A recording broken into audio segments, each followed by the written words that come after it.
Now, leading us off this morning, that growing threat from ISIS militants. The U.S. now warning about those young American men joining the brutal group now.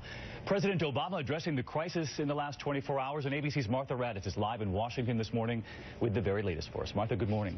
Good morning, David. While the president is toning down his threatening language substantially, ISIS released an alarming new propaganda video, once again showing the utter brutality of ISIS, which humiliates, kills, and celebrates its barbarism.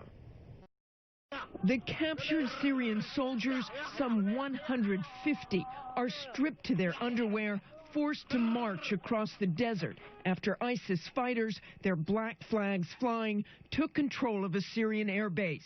A short time later, the video shows them lying dead, executed.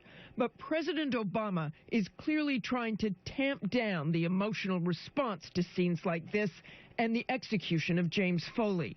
A strategy for dealing with the terror group in Syria will take time, he said Thursday. The suggestion seems to have been that, we're about to go full scale on an elaborate strategy for defeating ISIL. I don't want to put the cart before the horse. We don't have a strategy yet. A stark admission since the threat of ISIS has increased at an astonishing rate in the last year, seizing large swaths of territory in Iraq while establishing a safe haven in nearby Syria.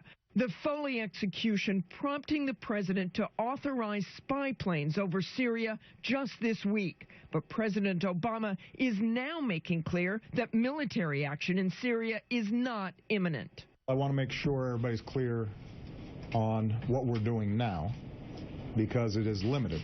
The options that I'm asking for from the Joint Chiefs focuses primarily on making sure that ISIL is not overrunning Iraq.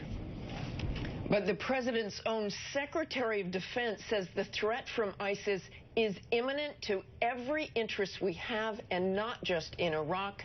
Anywhere, David. And Martha, as you know, we were talking about this. I was just back from the Syrian border in Lebanon, documenting the children, the refugees. We'll have that on World News Tonight next week. But these violent skirmishes with ISIS, even there, is there any concern about this message to ISIS, to the world, that the strategy yet?